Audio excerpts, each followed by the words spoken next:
السلام علیکم ورحمۃ اللہ وبرکاتہ۔ بسم اللہ الرحمن الرحیم۔ الحمد للہ رب العالمین والعاقبۃ للمتقین ولا عدوان الا علی الظالمین والصلاة والسلام علی نبینا محمد وعلی آلہ وصحبہ اجمعین، اما بعد۔ محترم حاضرین کرام، اللہ کے نبی صلی اللہ علیہ وسلم کی ایک بہت معروف حدیث ہے۔ اللہ کے نبی صلی اللہ علیہ وسلم فرماتے ہیں کہ مجتمع قوم فی بیت من بیوت اللہ یتلون کتاب اللہ ویتدارسونہ بینہم الا نزلت علیہم السکینہ وغشیتہم الرحمہ وحفتہم الملائکہ وذکرہم اللہ فی من عندہ۔ اللہ کے نبی صلی اللہ علیہ وسلم کی اس حدیث کا آسان لفظوں میں مفہوم یہ ہے کہ اگر کچھ لوگ اللہ تعالیٰ کے گھروں میں سے کسی گھر میں یعنی مسجد میں اکٹھا ہوں اور وہاں پر اللہ رب العالمین کی کتاب کی تلاوت کریں اور آپس میں ان کا مدارسہ کریں، تو ان کے لیے اللہ رب العالمین کی جانب سے 4 فضیلتیں ہیں۔ پہلی فضیلت یہ ہے کہ الا نزلت علیہم الرحمہ، کہ ان کے اوپر اللہ رب العالمین کی رحمت نازل ہوتی ہے۔ دوسری فضیلت یہ ہے وغشتہم الا نزلت علیہم السکینہ، پہلی فضیلت یہ ہے کہ ان پر سکینت نازل ہوتی ہے۔ دوسری فضیلت یہ ہے وغشیتہم الرحمہ، اور رحمت ان کو ڈھانپ لیتی ہے۔ وحفتہم الملائکہ، فرشتے ان کو گھیر لیتے ہیں، کیونکہ اللہ رب العالمین کا ذکر ہو رہا ہے تو اللہ رب العالمین کا ذکر سننے کے لیے فرشتے چاروں طرف سے گھیر لیتے ہیں، ان کو ڈھانپ لیتے ہیں۔ وذکرہم اللہ فی من عندہ، یہ چوتھی فضیلت ہے کہ اللہ رب العالمین ان لوگوں کا ذکر ان فرشتوں میں کرتا ہے جو فرشتے اللہ رب العالمین کے پاس میں ہیں۔ تو آج ہم یہاں پر اللہ رب العالمین کے اس گھر میں اکٹھا ہوئے ہیں اللہ رب العالمین کا ذکر کرنے کے لیے، اس کے دین، اس کی شریعت کے احکام کو سیکھنے کے لیے۔ اس لیے ہم اللہ رب العالمین سے دعا کرتے ہیں اور اس سے یہ امید کرتے ہیں کہ اللہ رب العالمین ہمیں یہ 4 فضیلتیں عطا فرمائے جن کا ذکر اللہ کے نبی صلی اللہ علیہ وسلم نے ایسے لوگوں کے بارے میں کیا ہے۔ اللہ رب العالمین ہمارے اس اجتماع کو قبول فرمائے۔ محترم سامعین، اللہ رب العالمین نے ہم انسانوں کو اس دنیا میں پیدا کرنے کے بعد ہمیں طرح طرح کے تعلقات اور طرح طرح کے رشتوں میں بانٹ دیا ہے۔ یہ دنیا، یہ سماج اور معاشرہ نام ہی اسی بات کا ہے کہ لوگوں کے آپس میں تعلقات ہیں، مختلف قسم کے لوگوں کے آپس میں مختلف قسم کے رشتے ہیں، اور اللہ رب العالمین نے انسانوں کے جو باہمی تعلقات ہیں، ان تعلقات کے کچھ حقوق اور واجبات آپس میں لوگوں کے لیے بنائے ہیں۔ اگر لوگ آپس میں ایک دوسرے کے ساتھ رہتے ہوئے ان حقوق اور واجبات کا خیال رکھیں تو سماج اور معاشرہ ایک بہترین اور خوبصورت سماج ہوگا۔ لیکن اگر لوگ، سماج اور معاشرے میں رہنے والے لوگ، ان تعلقات کی اہمیت کو، ان آپسی جو روابط ہیں، ان روابط کی اہمیت کو نہ سمجھیں اور ان کے حقوق اور واجبات کی ادائیگی نہ کریں تو سماج میں طرح طرح کی برائیاں پیدا ہوتی ہیں۔ اللہ رب العالمین نے سماج میں رہنے والے لوگوں کے مابین جن حقوق کا ذکر کیا ہے انہی حقوق میں سے ایک حق ہے صلہ رحمی. آپ لوگوں نے بار بار یہ اصطلاح اور یہ کلمہ سنا ہوگا کہ ہمیں صلہ رحمی کرنی چاہیے، ہماری شریعت میں صلہ رحمی کا حکم ہے. آج کی اس مختصر سی گفتگو میں صلہ رحمی سے متعلق کچھ باتیں انشاءاللہ عرض کرنے کی کوشش کی جائیں گی تاکہ ہمیں اندازہ ہو کہ ہماری شریعت کے اندر صلہ رحمی کا کیا مقام ہے، اس کی کیا اہمیت ہے، اور اگر ہم صلہ رحمی نہیں کرتے ہیں تو اللہ رب العالمین کی کتنی بڑی وعید ہے.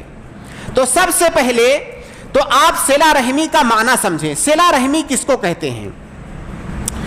صلہ رحمی کا مطلب یہ ہے کہ آپ کے جو قرابت دار ہیں، جو رشتے دار ہیں، ان رشتے داروں کے ساتھ آپ جڑ کر رہیں، ان کے ساتھ تعلق بنا کر کے رکھیں، ان کے ساتھ حسن سلوک کریں، ان کے ساتھ احسان کریں، ان کی مدد کریں، ان کی پریشانی میں کام آئیں. مختلف صورتیں ہیں، ابھی انشاءاللہ اور بھی تفصیل کے ساتھ اس کا ذکر انشاءاللہ میں کروں گا. تو صلہ رحمی کا مختصر طور سے معنی یہ ہے کہ آپ کے جو قرابت دار، جو رشتے دار ہیں، ان سے آپ کا تعلق اچھا ہو، ان سے آپ کا تعلق حسن سلوک والا ہو. یہ صلہ رحمی کا مطلب ہے. صلہ رحمی کی ہماری شریعت میں بہت زیادہ اہمیت ہے. صلہ رحمی سے متعلق قرآن و سنت کے اندر بے شمار نصوص وارد ہوئے ہیں. صلہ رحمی کرنے کی کیا فضیلت ہے، اس کی کیا اہمیت ہے، اس کے دنیا اور آخرت میں کیا فوائد ہیں. اگر کوئی صلہ رحمی نہیں کرتا ہے اور قطع تعلقی رکھتا ہے اپنے قرابت داروں اور رشتہ داروں سے تو اللہ رب العالمین کی کیا وعید ہے. اس سلسلے میں بے شمار نصوص قرآن و سنت کے اندر وارد ہوئے ہیں. ان نصوص میں سے میں چند نصوص کا ذکر کرتا ہوں، اس کے بعد صلہ رحمی سے متعلق انشاءاللہ بعض ضروری مسائل کا ہم ذکر کریں گے.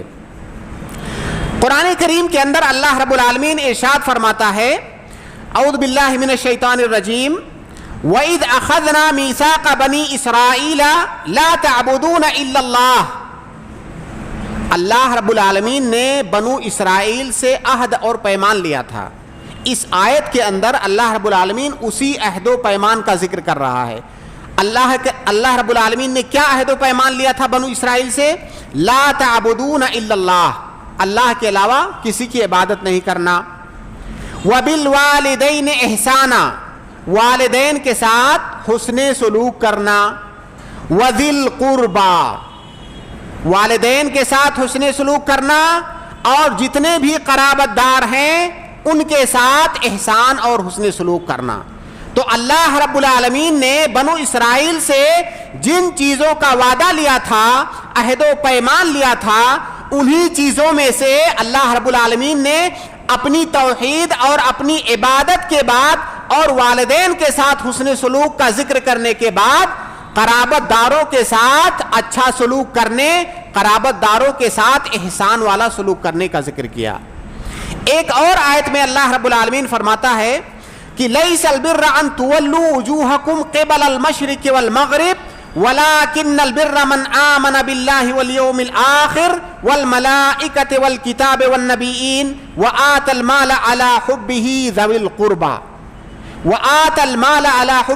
القربى واليتامى والمساكين إلى آخر الآية. اللہ رب العالمین نے جب مسلمانوں کا قبلہ تبدیل کیا، قبلہ پہلے بیت المقدس کی طرف تھا، جب مدینہ ہجرت کر کے آئے کچھ مہینوں کے بعد اللہ رب العالمین نے مسلمانوں کا قبلہ تبدیل کیا کہ اب کعبہ کی طرف رخ کر کے نماز پڑھو. تو یہودیوں پر، یہاں تک کہ بعض مسلمانوں پر یہ چیز بہت گراں گزری کہ ایک زمانے سے وہ بیت المقدس کی طرف رخ کر کے عبادت کرتے تھے، اب انہیں حکم دیا جا رہا ہے کہ کعبہ کی طرف رخ کر کے عبادت کریں. تو اس وقت یہ آیت کریمہ نازل ہوئی. اللہ رب العالمین نے کہا کہ مشرق اور مغرب کی کوئی اہمیت نہیں ہے، اہمیت اس بات کی ہے کہ اللہ رب العالمین تمہیں حکم کس بات کا دے رہا ہے. اللہ رب العالمین جس بات کا حکم دے رہا ہے اہمیت اس کی ہے، اہمیت پورب اور پچھم کی نہیں ہے. تو اس آیت کے اندر اللہ رب العالمین نے اسی بات کی طرف اشارہ فرمایا کہ اہمیت اس بات کی ہے کہ تم اللہ تعالیٰ پر ایمان لاؤ، اللہ تعالیٰ یوم آخر پر ایمان لاؤ، فرشتوں پر ایمان لاؤ، اللہ رب العالمین کی کتاب پر ایمان لاؤ، نبیوں پر ایمان لاؤ۔ وَآتَ الْمَالَ عَلَى حُبِّهِ ذَوِي الْقُرْبَى، ان سب چیزوں ایمانیات کے ذکر کرنے کے بعد اللہ رب العالمین نے قرابت داروں کے حقوق کی ادائیگی کا ذکر کیا کہ اہمیت اس بات کی ہے کہ قرابت داروں کے حقوق کی ادائیگی کر رہے ہو کہ نہیں۔ تو یہاں پر بھی اللہ رب العالمین نے صلہ رحمی کا جو ہے حکم دیا۔ اسی طرح سے ایک اور آیت ہے، اللہ رب العالمین فرماتا ہے يَسْأَلُونَكَ مَاذَا يُنْفِقُونَ قُلْ مَا أَنفَقْتُم مِّن خَيْرٍ فَلِلْوَالِدَيْنِ وَالْأَقْرَبِينَ وَالْيَتَامَى وَالْمَسَاكِينِ إِلَى آخِرِ الْآيَةِ۔ اللہ رب العالمین فرماتا ہے کہ لوگ آپ سے پوچھتے ہیں خرچ کرنے کے بارے میں، کہاں خرچ کریں، کس پر خرچ کریں، تو آپ انہیں بتا دیجئے ما انفقتم من خیر فللوالدین، جو بھی آپ بھلائی کرنا چاہتے ہو والدین کے ساتھ بھلائی کرو، والاقربین اور قرابت داروں کے ساتھ بھلائی کرو۔ تو یہاں پر بھی اللہ رب العالمین قرابت داروں کے ساتھ صلہ رحمی کا حکم دے رہا ہے۔ اسی طرح سے قرآن کریم کی ایک اور آیت ہے، اللہ رب العالمین فرماتا ہے وَاعْبُدُوا اللَّهَ وَلَا تُشْرِكُوا بِهِ شَيْئًا وَبِالْوَالِدَيْنِ إِحْسَانًا وَبِذِي الْقُرْبَى وَالْيَتَامَى وَالْمَسَاكِينِ۔ اس آیت کے اندر بھی اللہ رب العالمین نے اپنے اوپر ایمان لانے، اپنی عبادت کا ذکر کرنے کے بعد اور شرک سے منع کرنے کے بعد اللہ رب العالمین نے والدین کے ساتھ حسن سلوک کا ذکر کیا، اس کے بعد قرابت داروں کے ساتھ احسان اور حسن سلوک کا ذکر کیا۔ ایک اور آیت ہے، اللہ رب العالمین فرماتا ہے ان اللہ یأمر بالعدل والاحسان وایتاء ذی القربى۔ اللہ رب العالمین عدل اور احسان کا حکم دیتا ہے اور قرابت داروں کو نوازنے کا حکم دیتا ہے، قرابت داروں کے ساتھ حسن سلوک اور صلہ رحمی کا حکم دیتا ہے۔ متعدد آیتیں ہیں، اگر ہم ان آیتوں کا ذکر کرنے بیٹھیں گے تو بات بہت لمبی ہو جائے گی۔ قرآن کریم کے اندر جگہ جگہ پر اللہ رب العالمین نے صلہ رحمی کا ذکر کیا ہے اور صلہ رحمی کرنے کا حکم دیا ہے۔ اسی طرح سے اللہ کے نبی صلی اللہ علیہ وسلم کی متعدد احادیث ہیں جن کو پڑھ کر کے یا سن کر کے آپ کو اس بات کا اندازہ ہوگا کہ ہماری شریعت نے صلہ رحمی، قرابت داروں کے ساتھ صلہ رحمی کو کتنی زیادہ اہمیت دی ہے۔ ام المؤمنین عائشہ رضی اللہ تعالی عنہا کی ایک روایت ہے، وہ فرماتی ہیں کہ اللہ کے نبی صلی اللہ علیہ وسلم نے فرمایا کہ الرحم معلقۃ بالعرش تقول من وصلنی وصلہ اللہ ومن قطعنی قطعہ اللہ۔ سبحان اللہ۔ رحم سے مراد قرابت داری۔ رحم اللہ رب العالمین کے عرش سے چمٹی ہوئی ہے، لٹکی ہوئی ہے، اور وہ کہتی ہے کہ جو مجھ کو جوڑے اللہ رب العالمین اس کو بھی جوڑے، یعنی اللہ رب العالمین اس کے ساتھ احسان کرے، اللہ رب العالمین اس کے اوپر نوازشیں کرے جو مجھے جوڑے۔ ومن قطعنی قطعہ اللہ، لیکن جو مجھے توڑے یعنی قرابت داری کو نہ نبھائے، صلہ رحمی نہ کرے، اللہ رب العالمین اپنی رحمتوں کو، اپنی نعمتوں کو بھی اس سے کاٹ دے۔ یہ کتنی بڑی وعید ہے، اور صلہ رحمی کی اہمیت کی یہ کتنی بڑی دلیل ہے کہ رحم خود اللہ رب العالمین سے یہ دعا کرتی ہے اس انسان کے لیے جو صلہ رحمی کرتا ہے کہ اللہ رب العالمین اس پر اپنی رحمتیں نازل کرے، لیکن جو صلہ رحمی نہیں کرتا ہے بلکہ قطع رحمی سے کام لیتا ہے اس پر بد دعا کرتی ہے۔ اسی طرح سے ایک اور حدیث ہے، اللہ کے نبی صلی اللہ علیہ وسلم فرماتے ہیں کہ ما من ذنب اجدر ان يعجل الله لصاحبه العقوبة في الدنيا مع ما يدخر له في الآخرة من البغي وقطيعة الرحم۔ اس حدیث کا معنی یہ ہے کہ جتنے گناہ دنیا کے اندر ہیں ان گناہوں میں سے اگر کوئی گناہ اس بات کی سب سے زیادہ مستحق ہے کہ اسے فوراً سزا دے دی جائے تو وہ گناہ کون سی ہے؟ البغی وقطیعۃ الرحم، کسی پر ظلم کرنا اور قطع رحمی کرنا، یعنی صلہ رحمی نہ کرنا، قطع رحمی کرنا، رشتوں کو کاٹنا، رشتوں سے بھاگنا، رشتہ داریوں کو ختم کرنا۔ یہ ان گناہوں میں سے ہے کہ اگر کسی گناہ کی سزا اسی دنیا کے اندر بہت جلدی سے دے دی جائے تو یہ ان گناہوں میں سے ہے۔ ایک اور حدیث کے اندر اللہ کے نبی صلی اللہ علیہ وسلم فرماتے ہیں کہ اللہ رب العالمین فرماتا ہے انا الرحمن، میں رحمان ہوں، وہی الرحیم، اور یہ رحم ہے یعنی قرابت داری ہے، شققت لها اسما من اسمی، رحم کو میں نے اپنے نام یعنی رحمان سے مشتق کیا ہے، رحم یہ رحمان سے مشتق ہے، میں نے اپنے نام سے اس کو مشتق کیا ہے، من وصلها وصلته ومن قطعها بتته، اللہ رب العالمین کہہ رہا ہے کہ رحم کو اور قرابت داری کو جو جوڑے گا میں اس کو جوڑوں گا، یعنی اس پر اپنے انعامات اور اپنی رحمتیں کروں گا، اور جو قطع رحمی سے کام لے گا میں اس کو کاٹوں گا، یعنی اپنی رحمتوں کو اس سے کاٹ دوں گا۔ ایک اور حدیث ہے اللہ کے نبی صلی اللہ علیہ وسلم فرماتے ہیں کہ من کان یؤمن باللہ والیوم الآخر فلیکرم ضیفہ ومن کان یؤمن باللہ والیوم الآخر فلیصل رحمہ۔ اس حدیث کے اندر اللہ کے نبی صلی اللہ علیہ وسلم نے صلہ رحمی کو ایمان کی علامت بتایا ہے کہ اگر کسی کو اللہ تعالیٰ کی ذات پر ایمان ہے، یوم آخرت پر ایمان ہے، تو وہ اپنے مہمان کی مہمان نوازی کرے اور صلہ رحمی کرے، صلہ رحمی کرے۔ گویا کہ صلہ رحمی کرنا یہ ایمان کی علامتوں میں سے، ایمان کے ثبوتوں میں سے ایک ثبوت ہے۔ اگر کوئی آدمی صلہ رحمی کرتا ہے تو گویا کہ اس کے اندر ایمان پایا جا رہا ہے۔ اس کا معنی کیا ہوگا کہ اگر کوئی صلہ رحمی نہیں کر رہا ہے تو اسی کے بقدر اس کا ایمان، اس کے ایمان کے اندر نقص پایا جائے گا۔ ایک اور حدیث ہے اللہ کے نبی صلی اللہ علیہ وسلم فرماتے ہیں یا ایھا الناس افشوا السلام واطعموا الطعام وصلوا الارحام وصلوا باللیل والناس نیام تدخلوا الجنۃ بسلام۔ اللہ کے نبی صلی اللہ علیہ وسلم نے جنت میں جانے کے لیے 4 چیزوں کا ذکر کیا اس حدیث کے اندر۔ پہلی چیز کہا افشوا السلام، سلام کو عام کرو، پھیلاؤ، کثرت سے سلام کرو۔ واطعموا الطعام، اور کھانا کھلاؤ، لوگوں کو کھانا کھلاؤ، مہمان نوازیاں کرو، غریبوں، محتاجوں اور مسکینوں کو کھانا کھلاؤ۔ وصلوا الارحام، اور صلہ رحمی کرو، قرابت داروں کے ساتھ صلہ رحمی کرو۔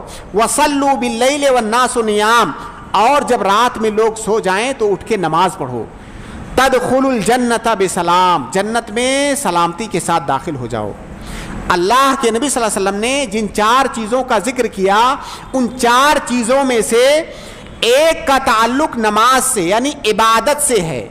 عبادت وہ چیز جو بندے اور اللہ تعالیٰ کے درمیان ہوتی ہے، اور باقی 3 چیزوں کا تعلق بندوں وہ اس چیز سے ہے جو بندوں کے درمیان ہوتی ہے۔ سلام کو پھیلانا اور عام کرنا یہ بھی بندوں کے مابین ہوتا ہے، اسی طرح سے کھانا کھلانا یہ بھی بندوں کے مابین ہوتا ہے، صلہ رحمی کرنا یہ بھی بندوں کے مابین ہوتا ہے۔ اس سے آپ ایک اہم نقطے کا اندازہ لگائیے کہ حقوق العباد جو ہیں ان کی کتنی اہمیت ہے۔ جو حقوق اللہ ہے، نماز پڑھنا، عبادت جو کہ صرف بندے اور اس کے رب کے درمیان کا معاملہ ہوتا ہے، اس کو اللہ کے نبی صلی اللہ علیہ وسلم نے ایک بار ذکر کیا، لیکن جو حقوق العباد ہیں 3 حقوق العباد کا ذکر کیا، اس کے بعد کہا اگر ان چیزوں پر عمل کرو گے تو جنت میں سلامتی کے ساتھ داخل ہو جاؤ گے۔ تو یہاں پر بھی اللہ کے نبی صلی اللہ علیہ وسلم نے صلہ رحمی کا حکم دیا۔ ایک اور حدیث ہے، بہت اہم حدیث صلہ رحمی سے متعلق۔ اللہ کے نبی صلی اللہ علیہ وسلم فرماتے ہیں کہ من سرہ ان یبسط لہ فی رزقہ وان ینسأ لہ فی اثرہ فلیصل رحمہ۔ اللہ کے نبی صلی اللہ علیہ وسلم فرماتے ہیں، یہ بخاری مسلم کی روایت ہے، کہ جس آدمی کو اس بات سے خوشی ہوتی ہو کہ اس کے رزق میں کشادگی پیدا کر دی جائے، اس کی رزق کو بڑھا دیا جائے اور اس کی عمر میں اضافہ کر دیا جائے، فَلْيَصِلْ رَحِمَهُ، تو وہ صلہ رحمی کرے۔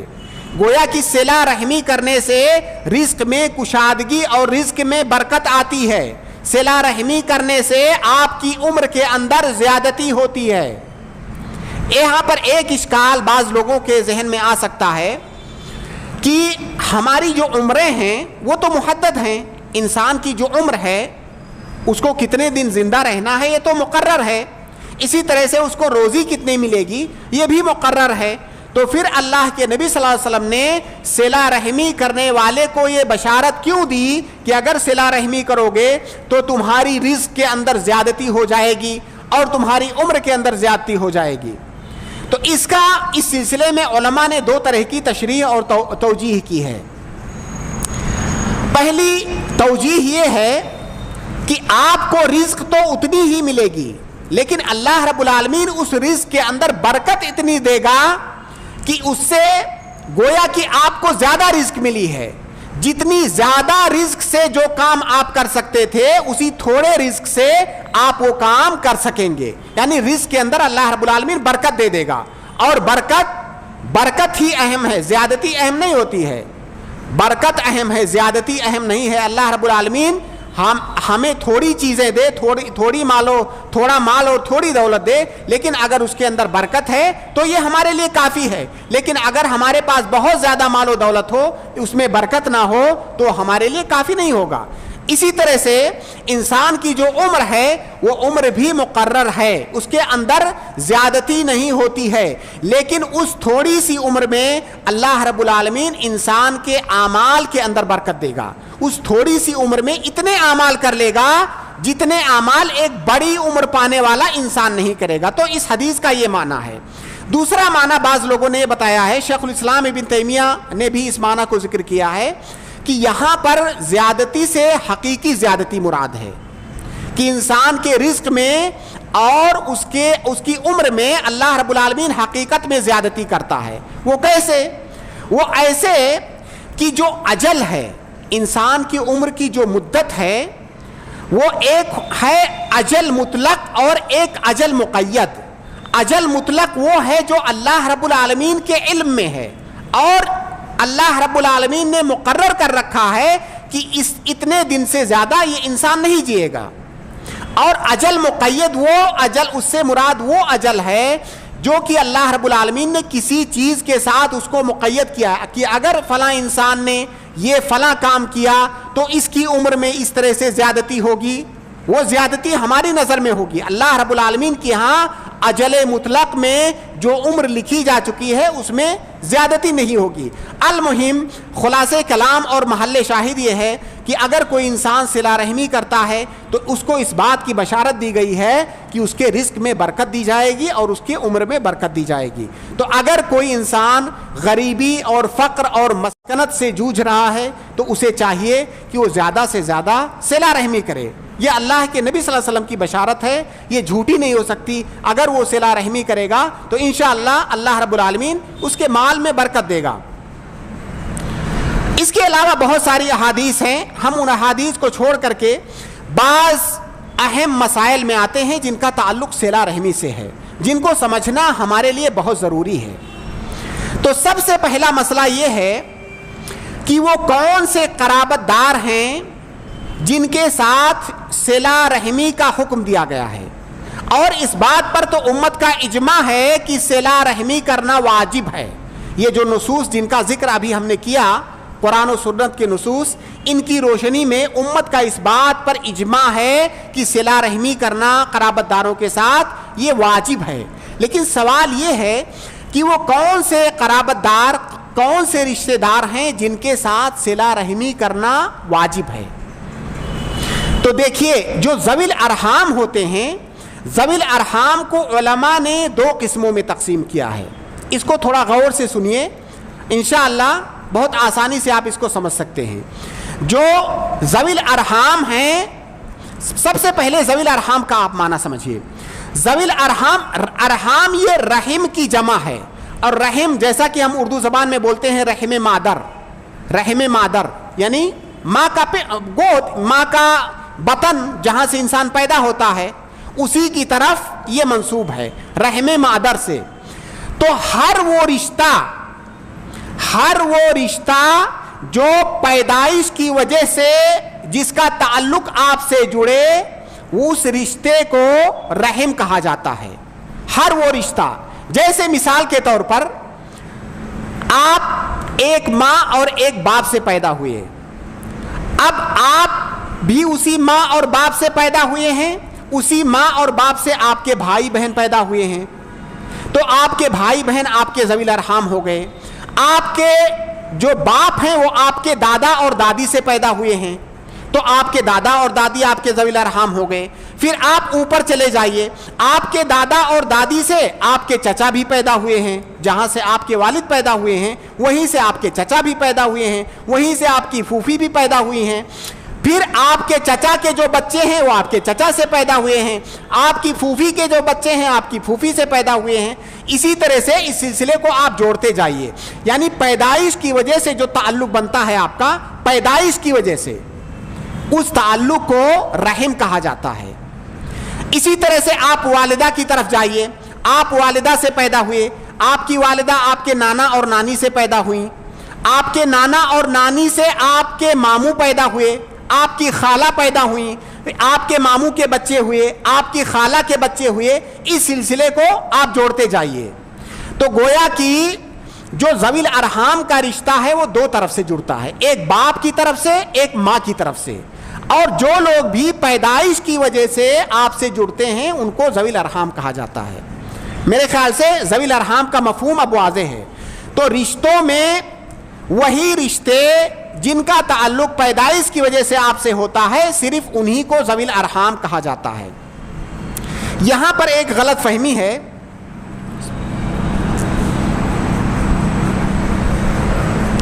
چونکہ ہم اردو زبان میں, ہم اپنی زبان میں جب رشتہ داری بولتے ہیں تو ہم اس کا ایک عام اور شامل مفہوم لیتے ہیں کہ رشتہ داریاں جو ہیں ساری رشتہ داریاں وہ قرابت دار ہیں.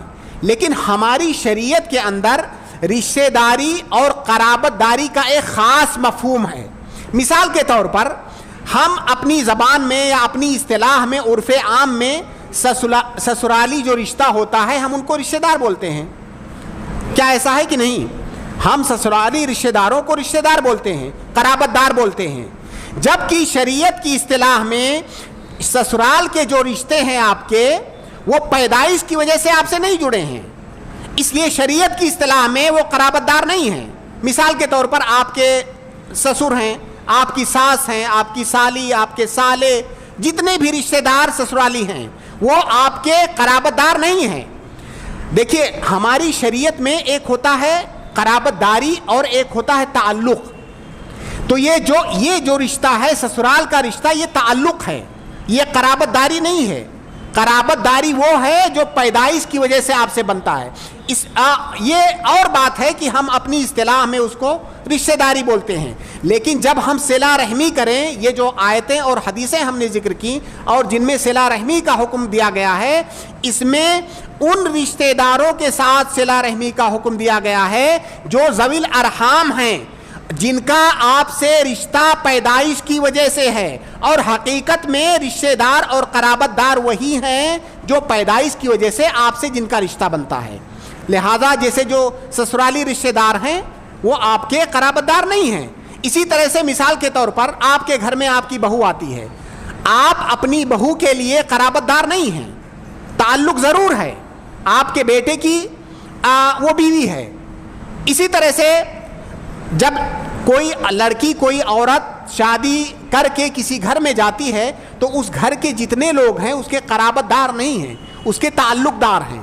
ہم اپنی زبان میں تو اس کو رشتہ بولتے ہیں لیکن شریعت کی زبان میں اس کو رشتہ اور قرابت داری نہیں بولتے ہیں. اس لیے میں اس نقطے کو اتنی اہمیت اس لیے دے رہا ہوں کہ بہت سارے لوگ صلہ رحمی کا مفہوم سمجھنے میں غلطی کرتے ہیں, اور بسا اوقات وہ رشتہ دار, وہ قرابت دار جو صلہ رحمی کے مستحق ہیں ہم ان کو تو چھوڑ دیتے ہیں, اور دوسرے لوگ جو حقیقت میں ہمارے رشتہ دار نہیں ہوتے ہیں ہم ان کے ساتھ سوچتے ہیں کہ ہم صلہ رحمی کر رہے ہیں. وہ صلہ رحمی نہیں ہے. اس میں کوئی شک نہیں ہے کہ جو بھی جن کو بھی ہم اپنی اردو زبان میں رشتہ داریاں بولتے ہیں ان کے ساتھ ہم کو حسن سلوک کرنا چاہیے. لیکن یہ جو صلہ رحمی کا خاص حکم ہے یہ آپ کے قرابت داروں کے لیے ہے, یہ ان لوگوں کے لیے نہیں ہے جن کو ہم رشتہ دار کہتے ہیں اپنی زبان کے اندر. وہ حقیقت میں شریعت کی اصطلاح میں رشتہ دار نہیں ہیں. اس میں کوئی شک نہیں ہے کہ وہ بھی حسن سلوک کے مستحق ہیں, لیکن صلہ رحمی کا جو خاص حکم, اس کے جو خاص حقوق ہیں وہ ہمارے قرابت داروں کے لیے ہیں. تو یہ صلہ رحمی کا معنی ہے, اور ذوی الارحام سے یہ لوگ مراد ہیں. ٹھیک ہے. ذوی الارحام کو علماء نے دو قسموں میں تقسیم کیا ہے. ذوی الارحام دو طرح کے ہوتے ہیں. ایک وہ ذوی الارحام جن کو الرحم المحرم کہا جاتا ہے، الرحم المحرم، اور دوسرے الرحم غیر المحرم. اس کا معنی کیا ہے؟ الرحم المحرم سے مراد وہ قرابت دار ہیں جن سے آپ کا حرمت کا رشتہ ہے،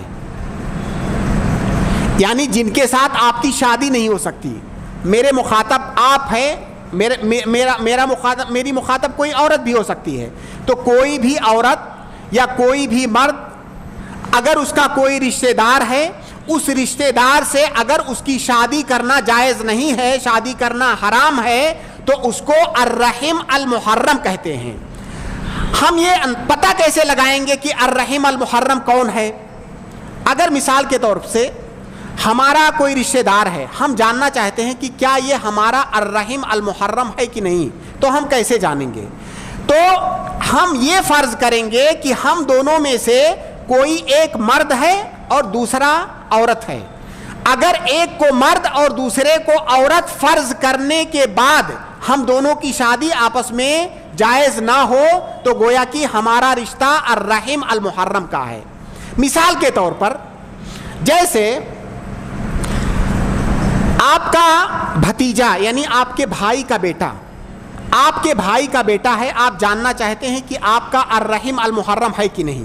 یہ میں مثال دے رہا ہوں، اس مثال کے ذریعہ سے دوسرے رشتوں کو بھی آپ سمجھ سکتے ہیں. آپ کا بھتیجا ہے، آپ فرض کیجئے کہ آپ کا بھتیجا لڑکی ہو. اگر آپ کا بھتیجا لڑکی ہوگا تو آپ کا کیا لگے گا؟ بھتیجی. تو آپ کی بھتیجی ہوگا وہ. کیا بھتیجی سے شادی کرنا جائز ہے؟ نہیں جائز ہے. تو ہم اس سے فوراً سمجھ گئے کہ جو بھتیجا ہے وہ الرحم المحرم ہے. اسی طرح سے جیسے آپ کا چچا ہے، آپ کا چچا اگر فرض کریں کہ وہ عورت ہوتا تو آپ کا کیا ہوتا؟ وہ آپ کا چچا اگر وہ عورت ہوتا تو کیا ہوتا؟ آپ کا پھوپھی. وہ پھوپھی ہوتا. پھوپھی سے شادی کرنا جائز نہیں ہے تو گویا کہ چچا بھی الرحم المحرم ہوا.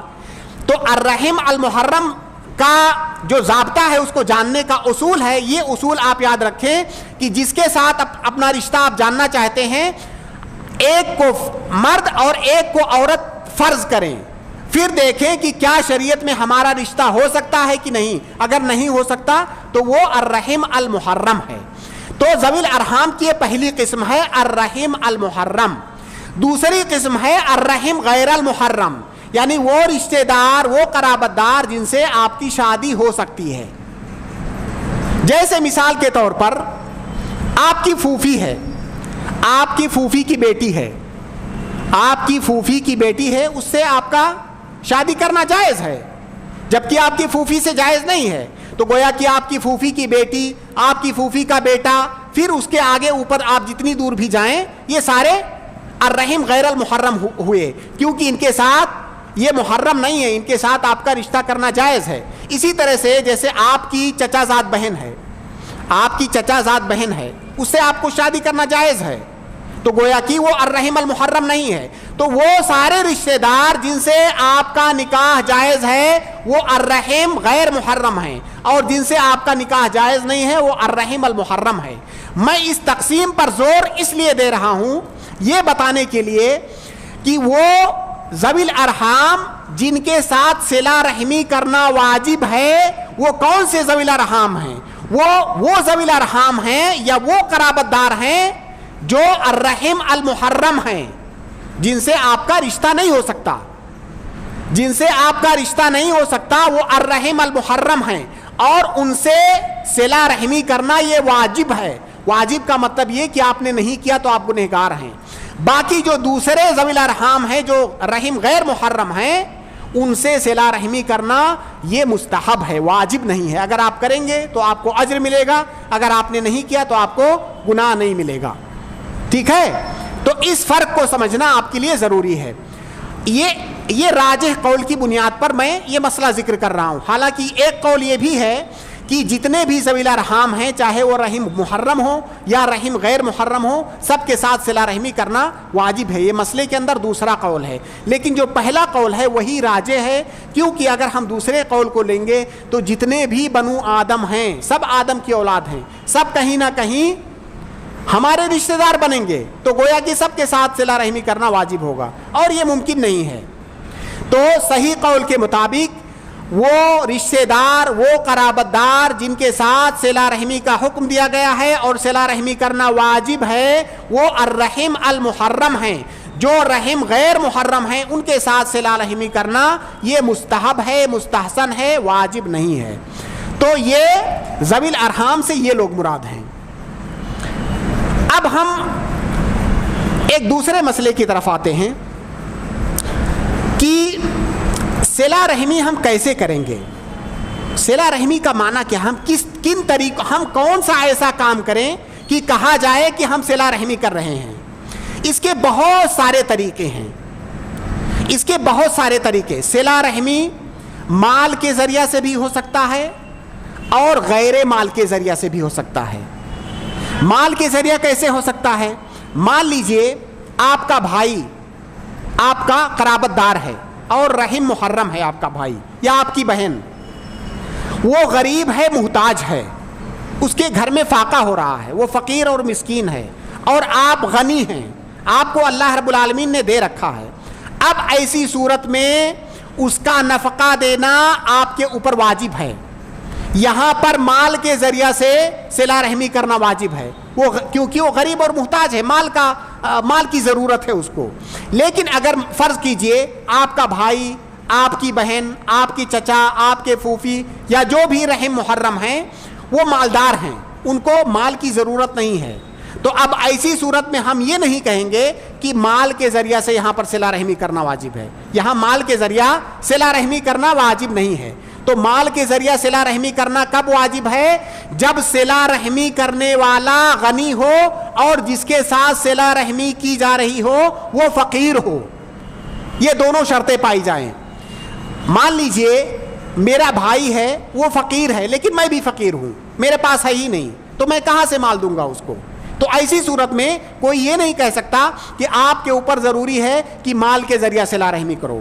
اس لیے مال کے ذریعہ صلہ رحمی کرنا اس وقت واجب ہے جب صلہ رحمی کرنے والا غنی ہو اور جو صلہ رحمی جس کے ساتھ کیا جا رہا ہو وہ فقیر ہو، تو ایسی صورت میں آپ کے اوپر واجب ہے کہ آپ مال کے ذریعہ سے صلہ رحمی کریں۔ یہ ہوا مال کے ذریعہ سے صلہ رحمی۔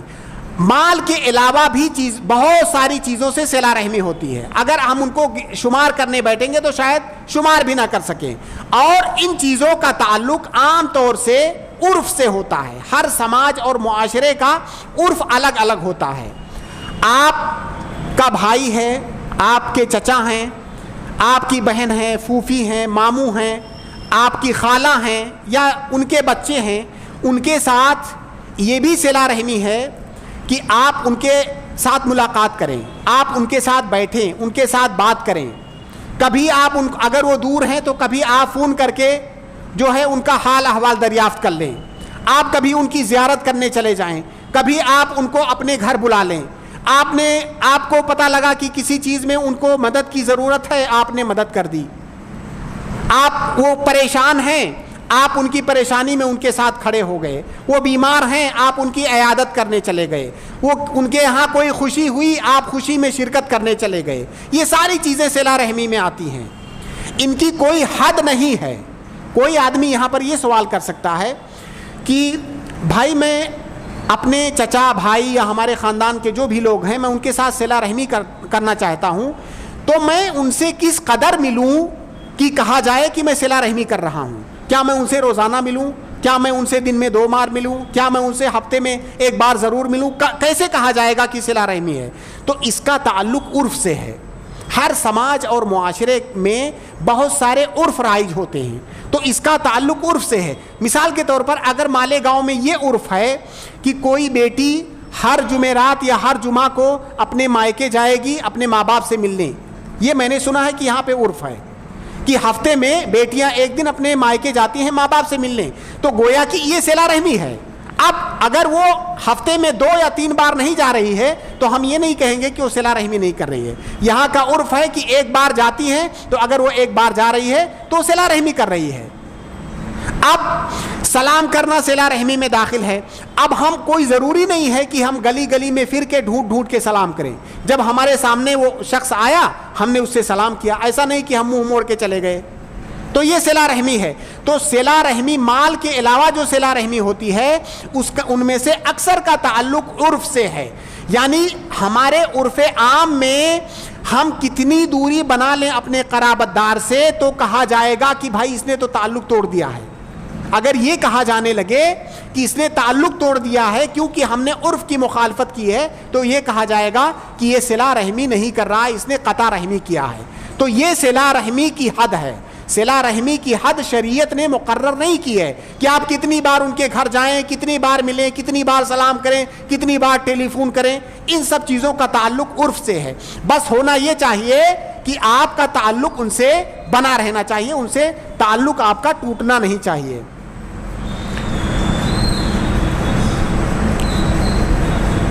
اب ایک اور اہم مسئلہ ہے کہ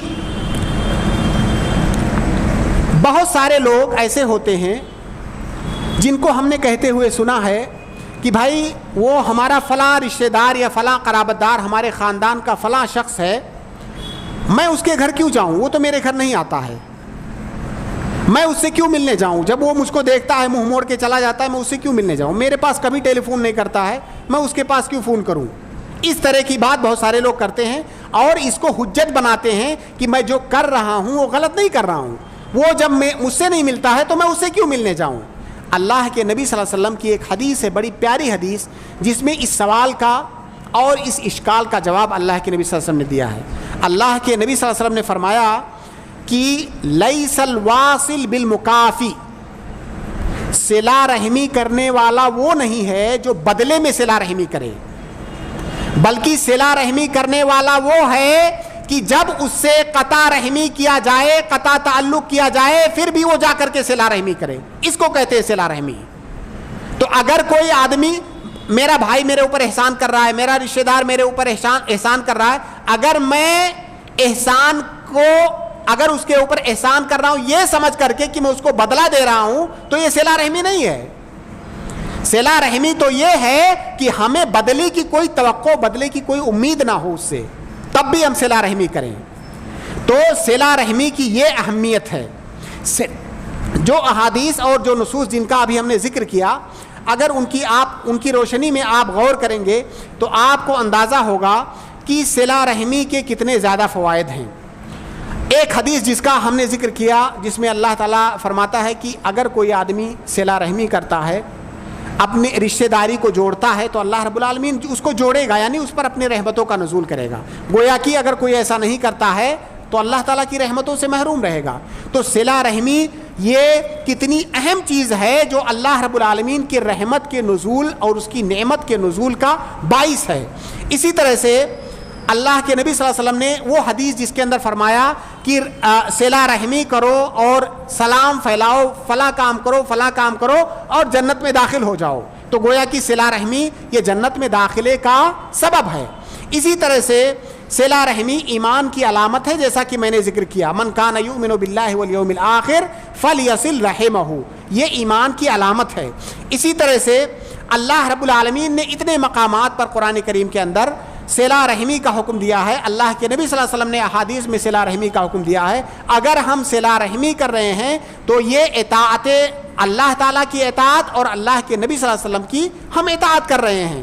اسی طرح سے ایک حدیث ہے, اللہ کے نبی صلی اللہ علیہ وسلم نے سے کسی صحابی نے پوچھا کہ اللہ کے نبی صلی اللہ علیہ وسلم ما احب الاعمال الی اللہ, اللہ تعالیٰ کے نزدیک سب سے بہترین اور پسندیدہ عمل کون سا ہے؟ تو اللہ کے نبی صلی اللہ علیہ وسلم نے جن 2-3 اعمال کا ذکر کیا ان میں صلہ رحمی کا بھی ذکر کیا. تو اللہ تعالیٰ کے نزدیک پسندیدہ ترین اعمال میں سے صلہ رحمی ہے.